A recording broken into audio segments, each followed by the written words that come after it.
Quick disclaimer, these discussions are intended for education and informative purposes. They are not to be used as legal advice. Welcome to the 256. I'm JD, host of the 256 Investor Podcast. This is for both the seasoned investor building a portfolio of rental properties that wants to sharpen their skills and for the potential investor that needs to answer some questions and gain strategies to invest with confidence. We'll discuss all things investing, legal, tax planning, acquisitions, insurance, and of course, we'll discuss real life experiences with 256 investors. Whether you live in the 256 or invest from afar, this is for you.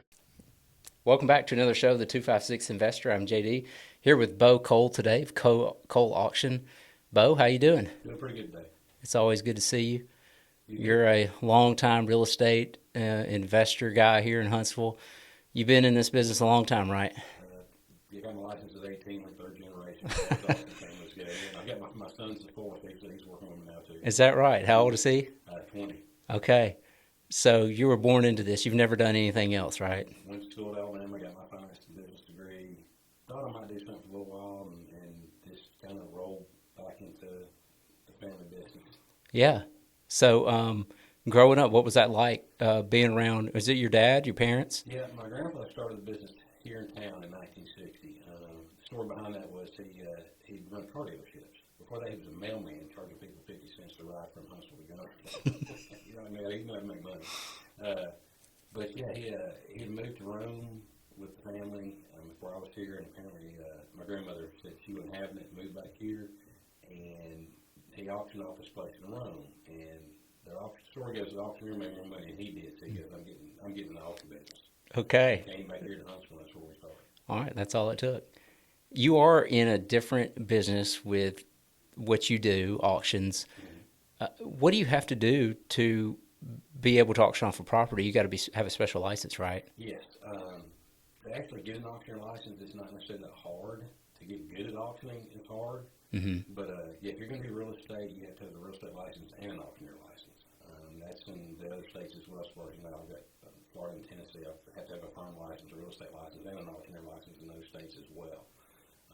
But as far as getting an auctioneer license, if you can find an auctioneer to sponsor you, there are several accredited schools. There's one in Alabama that's I believe it's at Troy. My son just went there, and it's like a 2-week intensive course, and you have to apprentice for at least a year that way. If you don't want to go to school, you don't have to. You can apprentice under an auctioneer for 2 years and just learn how to, basically learn how to do your can. I recognize and do it. But other than that, it's the school process license is not hard. Some people get it, they don't even auction. They want to maybe start an auction house. Right. But you're required to have a license unless you're auctioning your own property. Anything else, you're supposed to have a license. Does anybody auction their own property? You can go auction your house right now. Okay. Yeah, if you own it, you can auction it. And just do my best at calling? Yep. You can be like Christy. Go ahead. Go ahead. So is this all you've done? Do you do any other form of sales or? I do. When I first got started with it, I still will do even now some traditional, what I call traditional listings. Mm-hmm. It's not my favorite thing. One of my best friends is an engineer, but we have a lot of engineers in this town. Oh, yeah. And they can be difficult at times. And the way I look at it with an auction, I'm there that day. Everybody's competing for a product. There at that one time. They know they're going to buy it as is, where it is. I'm going to get 10% down, and there's no contingencies. So when it's all said and done and then the show's over, I've got a contract and I've got a check for, we say non-refundable, but it is, but it's hard to get it back because the way we do it structured as far as, they know what they're getting into off the bat. And with a traditional deal, sometimes it's like, well, I want to finance the truck. Well, I can't get financing now. Mm-hmm. Well, and then you lose your deal. With us, it's like they bought a $300,000 house for $30,000 now. I bought a truck, I can't get financing. Oh well, there goes your $30,000. Yeah. So it's a whole lot smoother compared to a regular sale. This because you do it. Like so, you got a list price, you can negotiate that. Then you got to negotiate closing. Then you got a home inspector. Now you got to negotiate all that. Appraisal. Yes, and then you weigh all the contingencies and whatnot, and it makes it really difficult compared to what I do. Yeah, cuts through a lot of clutter. Yes. Even if you sell a home as is, Mm-hmm. like if I did that, it never means as is. No. The buyer always comes back and says, well, I didn't mean really as is. there are some things that I didn't expect and I'm going to ask for this. So there's so much negotiating. You get to cut through all that and you get it done within a matter of a few hours. Actually, the actual house sale itself takes, what's a house for 25, 30 minutes? Yeah. And that's it. All the work goes into before with the advertising, the ads, and getting set up. And we also simulcast our sales now too live. So there's a bunch of moving parts up to the auction, but the auction itself's the easiest part. How do you reach potential buyers? How do you get them to be aware of what they're doing to the point where they're ready to come and purchase on site? A couple different ways. We do a lot of work with the court system. We'll get calls. Actually, all the other auction companies around here, there's nothing wrong with them. We get along with everybody. Nobody has any issues with anybody. We work a little different. I do a lot of work with other realtors. Like, for instance, if they bring a deal, I'll split with them. If you bring a buyer, we take 2%. I don't make you fill out a bunch of paperwork. It's just get a hold of me before it starts. You preferably an email so I can respond, and we've got at least some kind of electronic paper trail so I don't forget something. Right. But we get a whole lot from fellow realtors. You're running into people, we literally, in a lot of cases, we can stop a foreclosure. If we get just enough time where we can send a letter, the bank doesn't want the property, they want their money. Right. So we can go look at it and say, okay, they owe X. I think we can get it. Here's our paperwork. Here's the contract review. You as a seller have signed. It gives a shot to get your money back. And we do some of that. We do get distress sales. Now, most people misconceive auctions as being all distressed. Oh, it's a foreclosure. What's wrong with it? Well, that's not the case. We don't get hardly any of those, really. We can stop foreclosures. We do get houses like with foundation problems or whatnot. But then again, it's like your mom passes away or your parents passed away, and you're in town, you have two brothers, one's in Florida, one's in Texas. Nowadays, most kids don't want their parents' stuff. Right. The furniture and stuff's old. They want the IKEA or whatever put together a different way furniture, and they don't have a need for it. So now it's like, okay, do we list it? How do we get rid of our stuff? So we come in, look at the property, and we always ask, what would you like to get out of it? Your reserve, and we do our numbers and do our research and go, I think we have to get you out of this, and hopefully a lot more.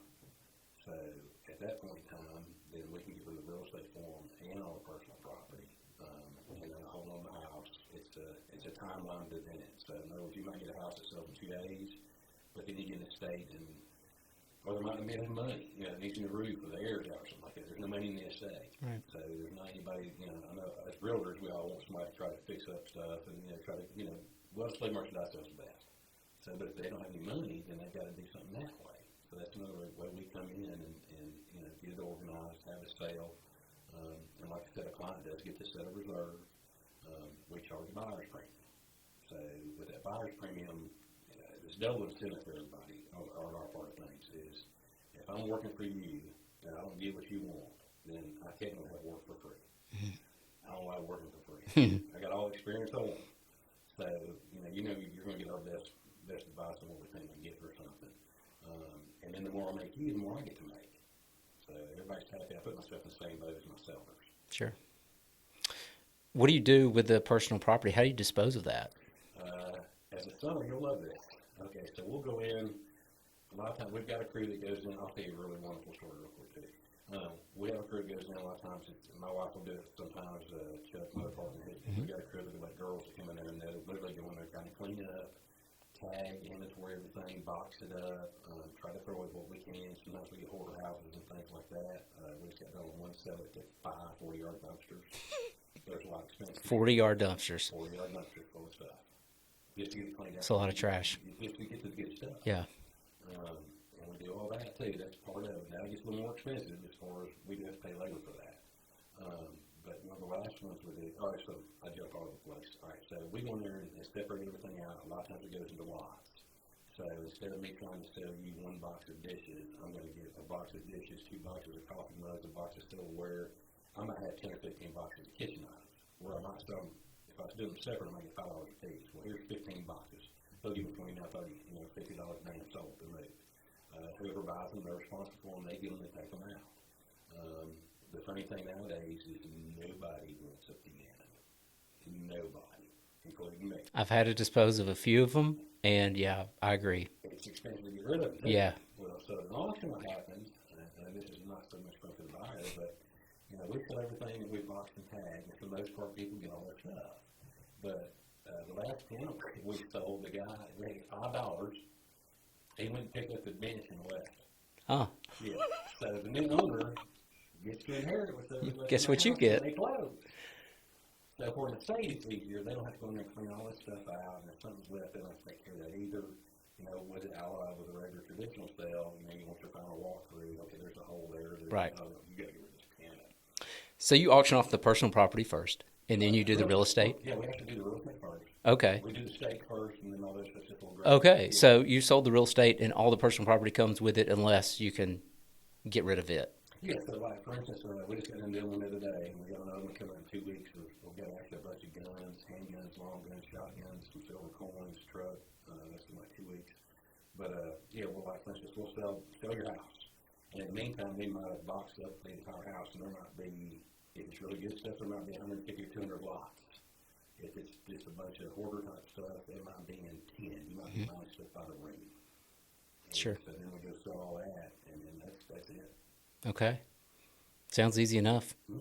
I keep it simple. Yeah. I had somebody ask me at the gym the other day, you know, in between reps, what do you know about coal auction? And they said, is that possible to go get a deal there? They were thinking it's all distressed property. Right. And I said, not so fast. I'm not sure that that's the deal anymore. Maybe once upon a time, I imagine at different times over the last 20 years, you probably have had an abundance of distressed properties. We get them all. But that's not the full story. No. You're not going to go, I'm getting this for pennies on the dollar because somebody had to get out of this. Now, every now and then you'll get a deal.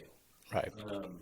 What I like to try to tell people is, because I want a deal too. I'm like, you know, I'm just like, sure. I don't pay you $100,000 for a $100,000 house. I want to pay 70 at most. If you go to enough sales, you'll eventually get a deal. You just got to keep going and going and going. But the funny thing is, yeah, there's not really that many distressed ones. And I feel everybody comes to sales. But I'll give you a couple for instance. We had one 2 years ago in Hermitage. It was a 1,200 square foot house in the middle of 2 of those 50-foot wide lots over there.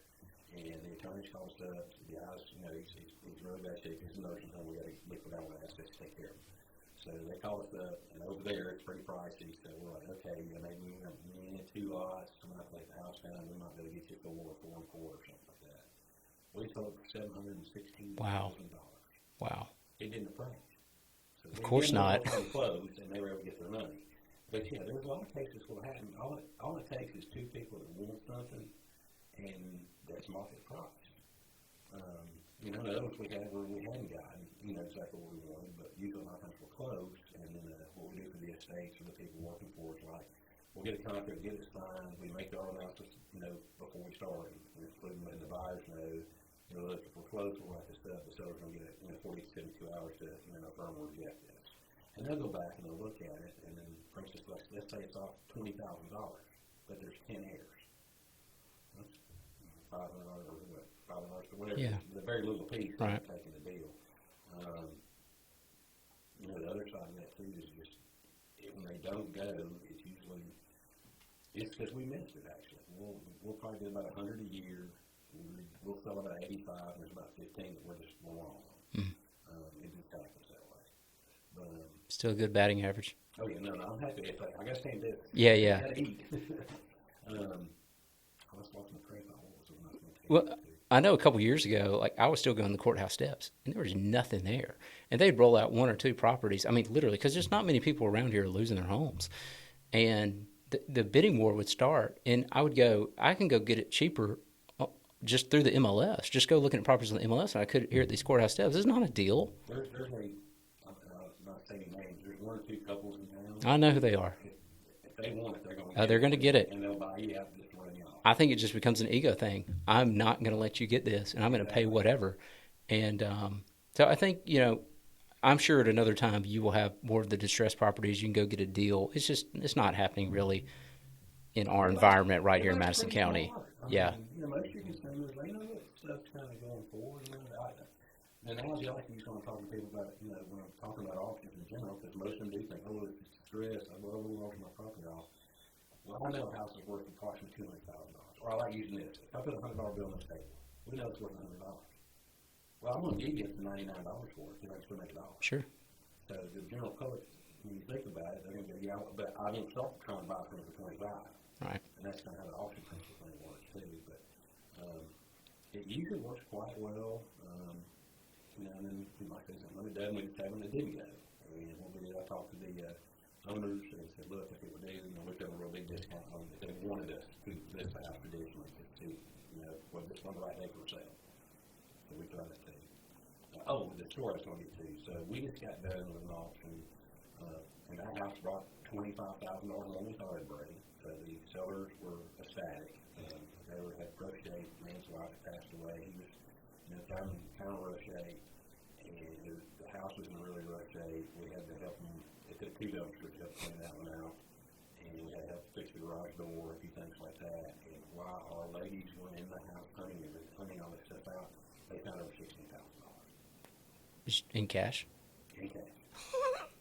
So we were receipts for everything, and they had no idea that was coming. Yeah. So wow. we gave all that money to the sellers, and there you go, a little bonus. Yes, that was the money. Oh, they're probably your best friend then. Yeah.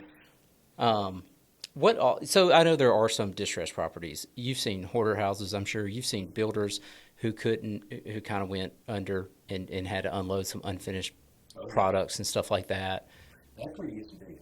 Yeah, I imagine so. It's also where you have to really know what you're doing if you're the buyer. I'm not a builder. Yeah. I'm not either. I've done a lot in real estate over 20-something years. I've never built a house, and I've never picked up one that was partially built and finished it. Yes. Right now, it's kind of rough to understand on some of the builders. Mm-hmm. We're kind of, not floundering, but the market's not super great right now. So everybody's getting it, even the apartment people. That's the only one incentive out there trying to get people in their apartments as well. Yeah. So it's just until these couple of drops the rate pretty soon, which I think they will. But you know, the builders and stuff, that's where somebody gets a great deal. Sure. The bad thing, I guess, is what happens is if you're huge guys, they can eat. They can eat a lot of losses. Mm-hmm. But over the years, it's put a lot of them on top builders kind of out of business. They just don't have the money to withstand the ups and downs when it gets really south. Yeah, and if they're not gobbled up by one of the big boys, then, you know, they might come to you. And like you said, I think there probably is a deal there.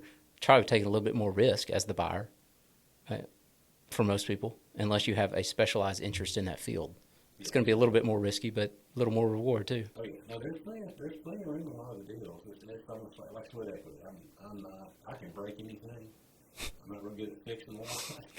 So Demo guy. Yeah, if you get somebody that is a good painter, or electrician, or plumber, or something like that, and they pick these houses up and they just get their sweat equity into it. Mm-hmm. Service centers have gotten super high now to get stuff done.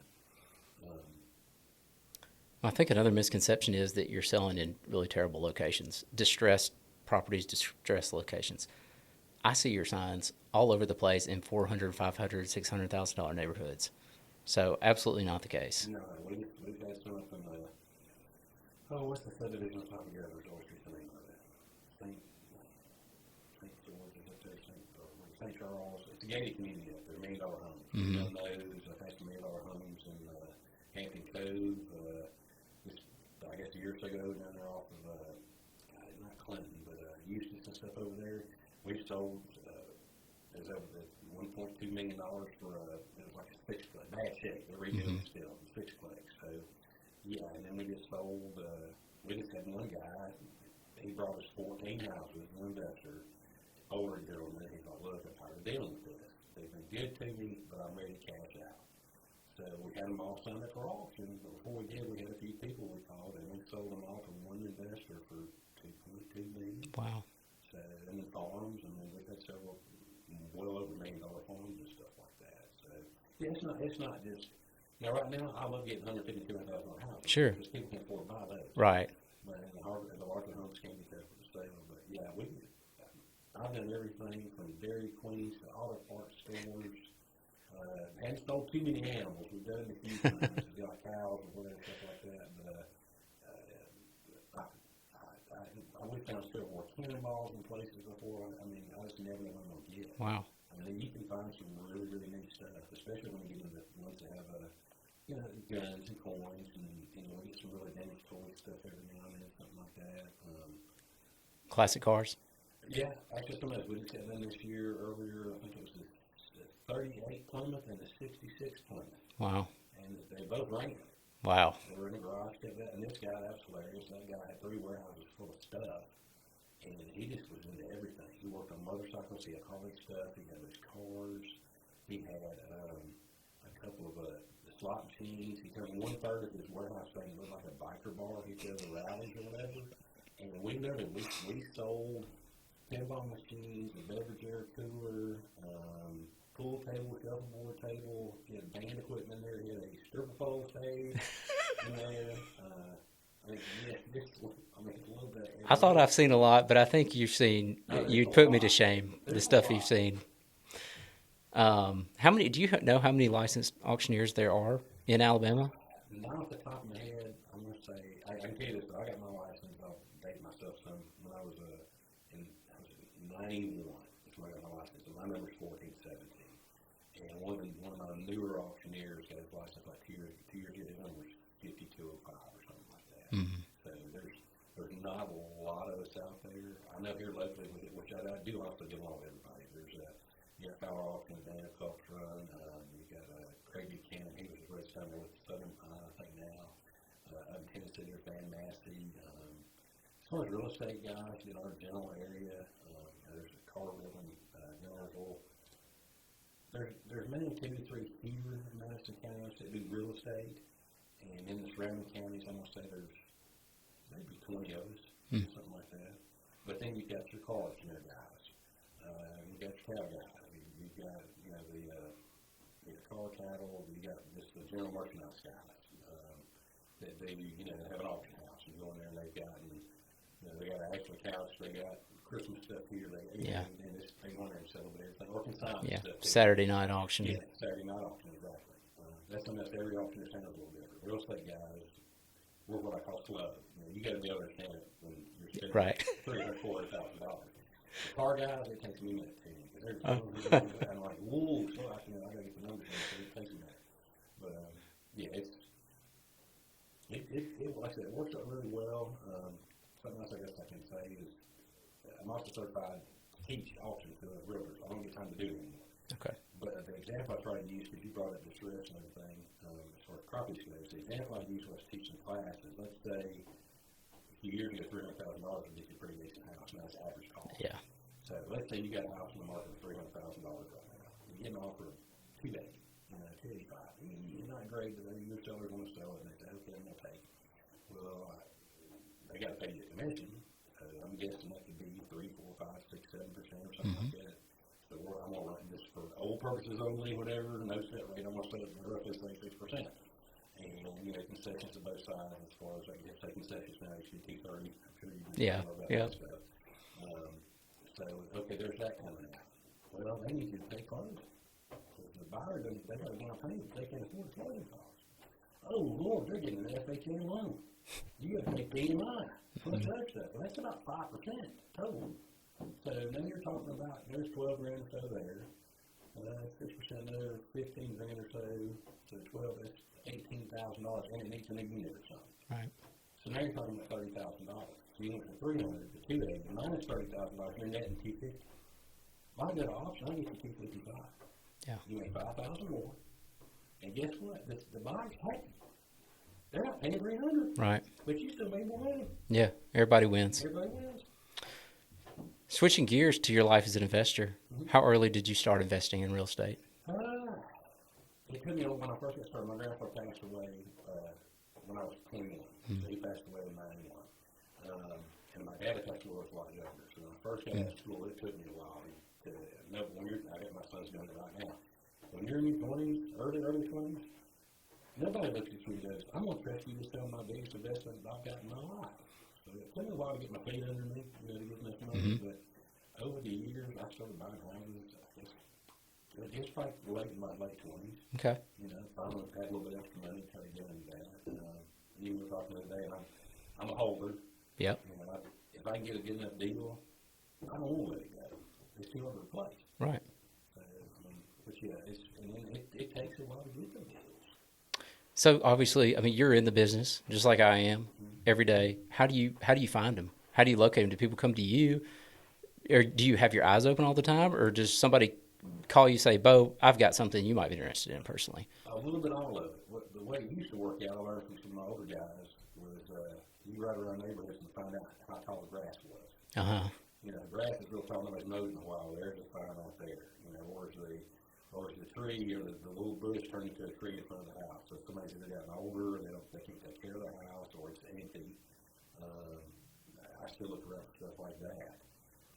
And then every now and then you still actually get MLS. And you might run across it. You have to hunt it. But every now and then you can find a deal in there in MLS to get you one. Another thing that I've been lucky with is that every now and then I go look at somebody's property, and we're always up front and honest with them. You know, one of the last ones I picked up a couple of years ago, the lady said, "Go look at the house. What do you think of Bernie?" And that's probably an 8 years ago or so. Over like off 13th, before 8th and 9th, and all that stuff blew up over there. So I went and looked at the house. It's on Beach Avenue, and I was like, "Man, we just had one over here not too long ago.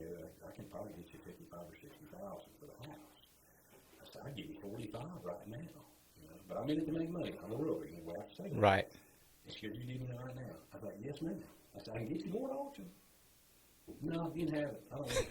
So, I mean, I literally road check and got the house that way. But that don't happen often. When I tell somebody I can get you $20,000 more I'm offering, they usually go, "Let's go to auction." Right. Sometimes they're just in a position they just cannot wait. You just don't afford it. So, Right. I mean, I picked up that one that way. Another one, just get out and talking to people. Another one I picked up, the guy in our office, there used to be, Robert Cisco used to work at one of the offices in our office. And the guy was moving back to Rogersville, and he had a little rental house here. He kept, you know, just for when he was here. He just stayed there, and then I had to drive back and forth. And he knew it was worth it. Same thing. He's like, "You know, I don't like to fool listeners saying the same, but you know, X amount of dollars if you want, I'll give it to you."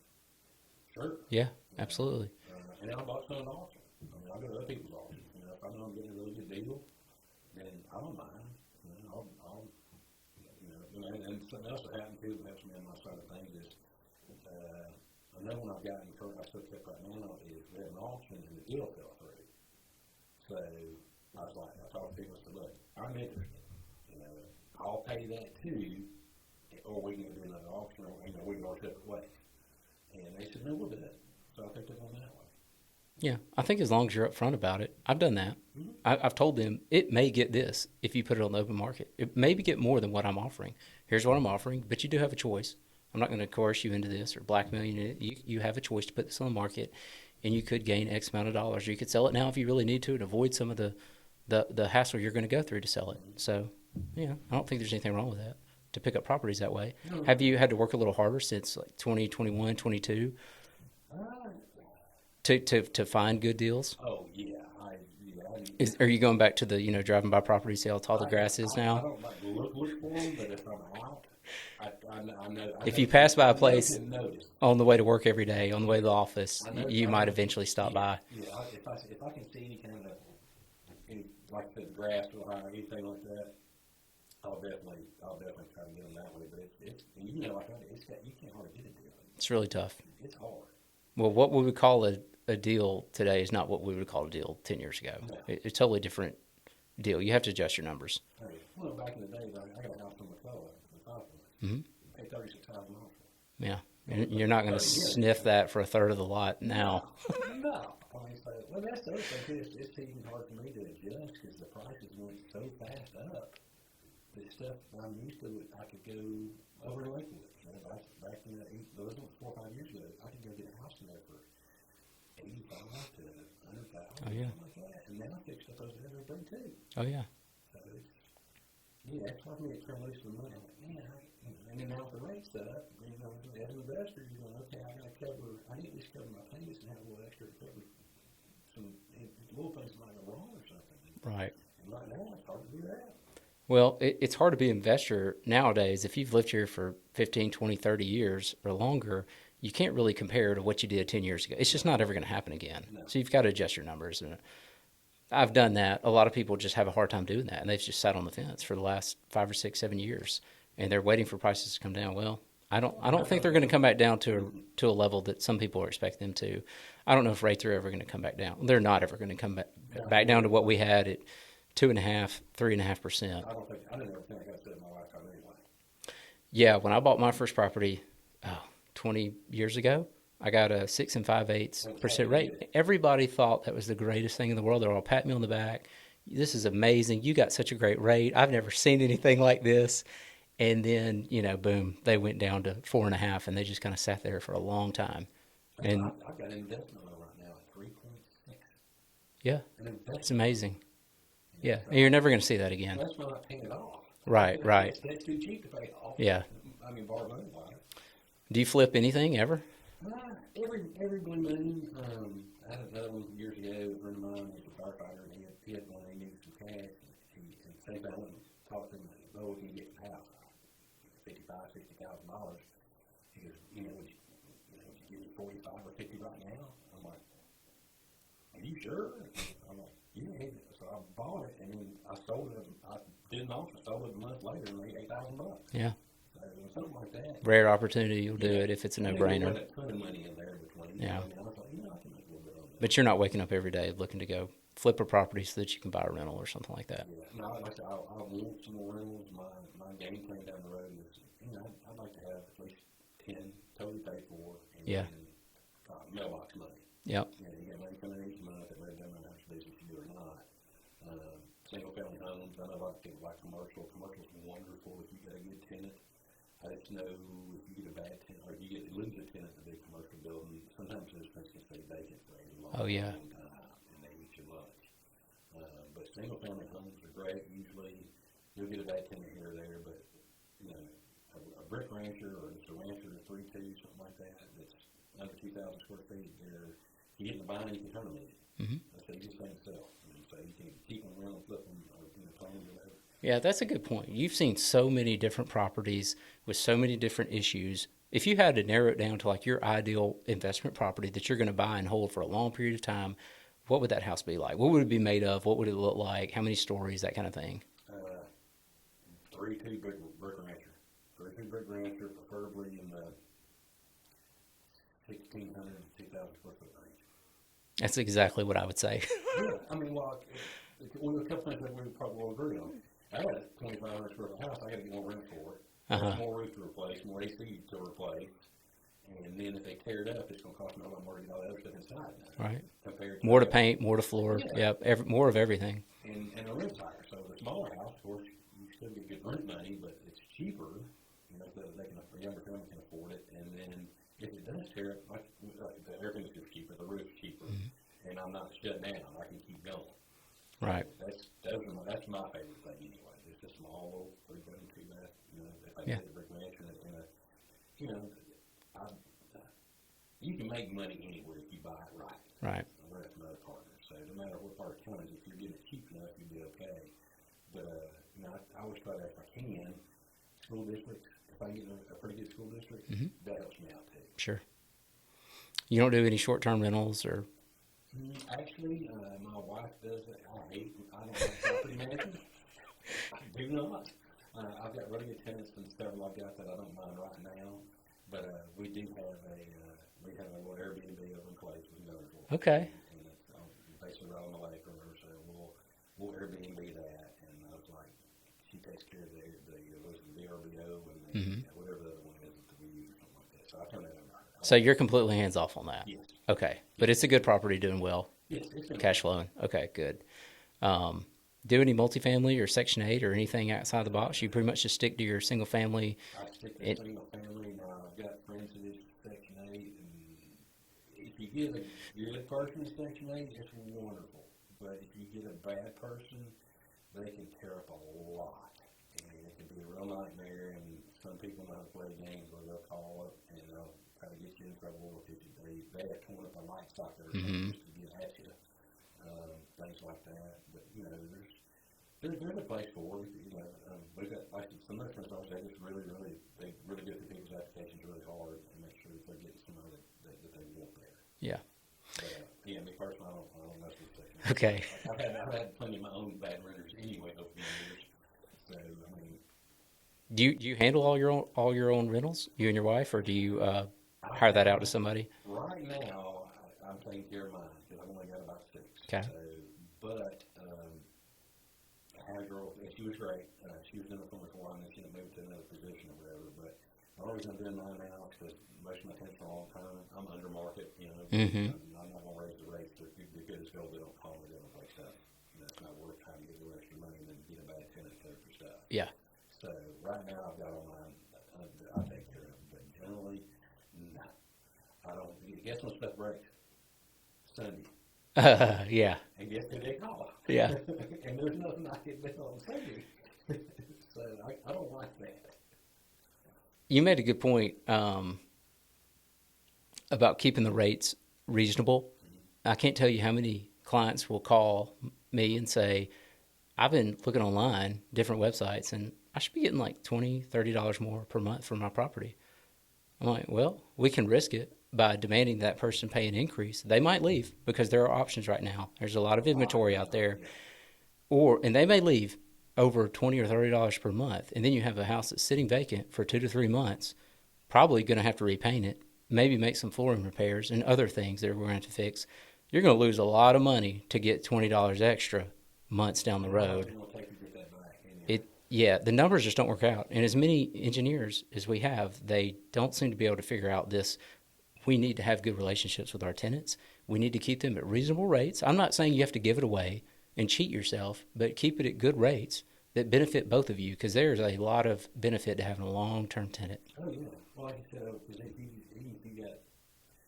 got a nice room, let's say, and if you're having to turn it over every year, well, after a year or two, if it's got carpet or something, that's going to, you don't have to do it. Short shelf life. Yeah, and then even if it's not, it's going to probably some paint or something like that. So you're exactly right. If I got a long-term tenant, that carpet might be in there. That's the same for that house. It's just the same as it was 10 years ago. Right. And I haven't had anything. Yep. Pay my taxes and keep everything up. So I'm with you 100% on that. Like I said, almost every one of mine's under market price right now. But like I said, one or two pay cash. They're never late, never call me. And I learned that a long time ago from my other over partners where it was like, you know, if it ain't broke, don't be fixing that. Don't, you know, like right. If it's one bad tenant, if you get $100 more a month, $1,200 a year, and they go in there and they wreck your kitchen, I mean, that might be $4,000. Right. So I'm with you. No, I don't mess with them. I go up here and there a little bit here and there. But other than that, no. Yeah. I do some short-term rentals, and it's every Friday for me. Every Friday. That's when I get the calls, or the cleaner says they broke something, or the AC's not kicking on, it's blowing hot air. It's always a Friday, every single time.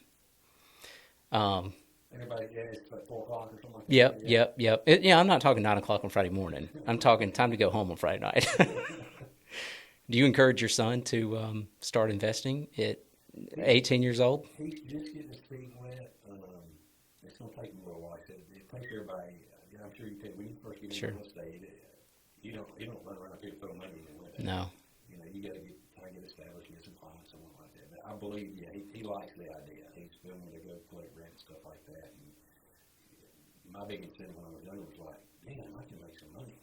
So, yeah. You know, that's incentive right there. So yep. He likes it. Okay. Well, good. Maybe we'll see the 5th generation in a few years. He can auction now. He's like, they got him to do that. He still works out. He auctions some now for me. He'll be done in 2 weeks. Okay. The job everybody hates is the tagging and the books. Because some of the houses we go into, they're pretty gross sometimes. I can imagine. They dig through that stuff. And then the books, when you got, we have a good crowd nowadays is 50, 60 people. Back in the day, we had 200 people show up for farm auction for tractors and equipment and stuff like that. Actually, a farm should do really well if you get farm equipment. But general personal item sales, now if I've got 40, 50 people, I'm happy. And then, but when they all want to check out at one time, and you're doing the books and people are talking to you, right. It's no fun at all. And something else that's funny I can tell the audience too.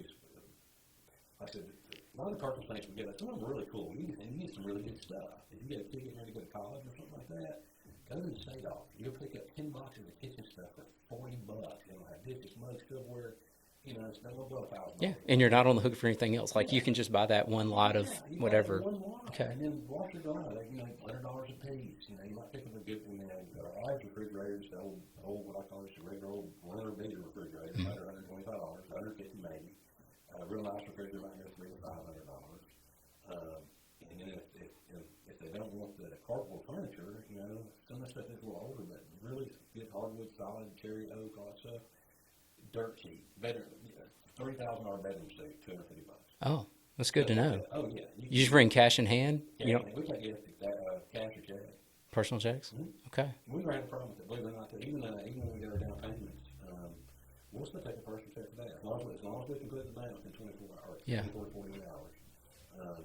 Because, we just never had any problem. Yeah. Well, that's a nice incentive for the buyer, not have to go full with cashier's checks and all that kind of stuff, or something you don't know you're going to walk away with.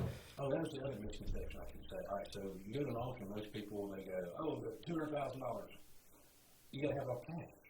No, you can go borrow the money anytime you want. We just tell people, no, you got it, or no, you get it. Because if you weren't able to get it, you lose your down payment, we started that day. Mm-hmm. But when I go to other people's sales, I've already talked to my banker, and here's what I'm thinking about doing, to make sure I got my money lined up. And some people do, they still think that you got to have all your money in the bank to buy a house. And that's, I want to use their money instead of mine. Right. And buyer still gets to do a title search and all that. Oh, that's something else we do guarantee. Now, we don't guarantee much. Okay. But we do guarantee whatever you buy from us at auction, they will have a good deed and title of the property, or where you would get. Okay, so that is done prior to the auction. Okay. Now, in some cases, they haven't. Some attorneys run title for us before, some don't. But if you were buying a house and title came back with an issue and they can't fix it, they're going to try to fix it. If they can't fix it, then you're going to get your money back. Okay. So, that's the one thing. Court can be kind of scary sometimes. Oh yeah. You're on your own. It is total buyer beware. Yeah. Well, before I let you go, tell me the wildest story you've ever been involved with. You ever had a haunted house you had at auction, or? I'll give you a couple quick short ones. I was over in Oak Park. I think the guy that killed his family or something with an axe or something like that. Yeah, I remember this. Yep. We auctioned that house off. We had another one over in North Huntsville. And that was it? No other stories related to it? Like? I was young, man. Okay. So I just know that we auctioned off the house, and that's where the people got murdered. Uh-huh. Another guy we did a couple of years ago, he had a stroke or something while he was cooking. He fell on the stove. We went in the house, and they had cut out the floor where he kind of melted. Oh. Yeah. So there was that one. And then another one, the lady apparently had died in her bathtub with the water running. So about 5 days later, somebody noticed water coming out of the house, and they literally they cut the sheetrock up 3 feet all in the house. Wow. But, because yeah. mold or something like that. So that was another one like that. I'm trying to think as far as crazy. The melting man may be the craziest stories I've ever heard. I mean, I'm trying to think. Simply had a house. How'd you explain that to the bidders? We just said the man passed away in the house. You get a deal. And you've got to figure out the rest. You get a deal this house. Some of the horror ones are really bad too. That's probably the saddest kind we get is we got grandma or grandpa or something like that, and really family locally around to help them out, and they've gotten dementia or something like that, and you literally go in there and there's, for lack of better terms, we call it pit trap.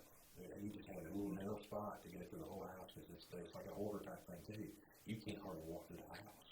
And if they have pets and there's like dog feces and stuff underneath, like paper and carpet crunching, and it smells, and it's as stack as ever living in it. Every hoarder house I've ever been involved with, they had cats or they had dogs, usually cats. Yep. And they're usually just absolutely disgusting. The worst place I ever bought, which is also one of the better returns I've ever had, I bought a place that was full of literal trash. It was only like a 900 square foot house, but from floor to ceiling, literal trash, like she dumped the whole neighborhood's garbage cans in her house every week.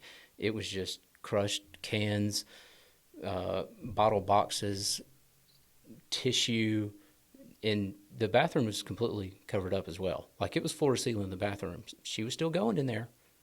She didn't have access to the toilet, but she was still going in there. And there were animals, and there were, of course, rats and all other kind of critters attached to the top of that. But the story was her husband died, and then the son committed suicide, and she lost it after that and literally just started hoarding trash. Nobody took care of it. The city pulled the utility meter because it wasn't safe anymore. The first time I went in the home, on the pile, 6 foot high of trash, there was a pillowcase that was just thin as can be. There was no stuffing left inside of it, and just a bunch of cigarette butts right beside it on the pile of trash.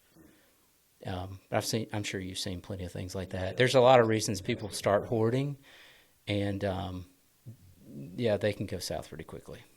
I'll tell you something this funny, we've had that 3 times. You better hope your family loves you because people lift urns. We don't throw away Bibles, and I don't mess with urns. Okay, those are your 2 rules. I'm throwing away the Bible, and if your uncle is up there, he can stay there unless somebody else wants to take it. Okay. So, yes, I've had a couple urns left before. That's a new one. Yeah. Yeah, I guess it wasn't well-liked uncle or something like Yeah, that. yeah. Well, Beau, it's been really good to visit with you. appreciate it. I know you'd have a lot of good stuff to share with us, and really appreciate that. Beau Cole, if you want to reach him, it's coleauction.com. You can find him on his website. Everything buyers or sellers or realtors need to know, they can find it on your website. I'm a lot of help to them as well. Like, you get a place where they're under the gun to sell their house, or they don't money to fix a house up, or if they want to actually make more commission, they would on a traditional deal. Right. And buyers should check in because, like I said, once in a while, you've got a lot of, investors wanting out of the game, and they've got a portfolio that could be pretty attractive. Got one now. This is 12 houses. I have some more information on that. Okay. next week. Yeah. Well, I'll have to stay and talk with you about that one after the show. We're more than happy to. We're more than happy to. All right, Beau Cole, appreciate it. Good to see you. You too. Thank you. I'm JD. My time's up. I thank you for yours. This podcast is proudly sponsored by 256 Realty, investors helping investors. Big thanks to our production team at AVO Multimedia Services for producing, editing, and providing the music that brings this podcast to life. If you enjoyed this episode, be sure to subscribe or follow the podcast on YouTube, Spotify, Apple, or wherever you get your podcasts. We'd love it if you leave a comment, review, and rating. It really helps us grow and continue to bring you valuable content. And of course, don't keep all this to yourself. Investors love sharing good knowledge. If you enjoyed this episode, share it with a friend who's ready to level up their investment game. To catch more episodes and video content, visit our YouTube channel at 256 Investor. Want to get in touch? Visit our website at 256realty.com. We'd love to hear from you. Until next time, keep investing wisely, and we'll catch you in the next episode.